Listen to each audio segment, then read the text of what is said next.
नमस्कार मित्रांनो, मी महेश शर्मा आहे सर. तर सध्या आता बऱ्याच जणांचं ग्राउंड संपत आलेलं आहे. मुंबईचं दुसऱ्या टप्प्यातले ग्राउंड, तसंच पुण्याचे जे काही विद्यार्थी राहिले होते त्यांचंसुद्धा ग्राउंड आता लवकरच संपेल. तर आता सर्वांना लेखीची तारीख कधी, म्हणजे लेखी परीक्षा कधी होईल याची सगळ्यांना आता सगळेजण वाट बघतायत.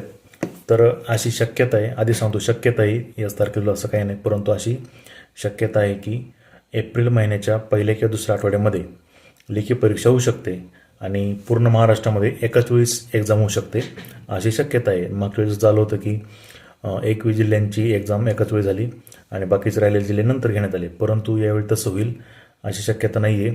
कारण त्यांनी आधीच तुम्हाला ग्राउंडला मुंबईला आणि पुण्याला धप्पा दिला.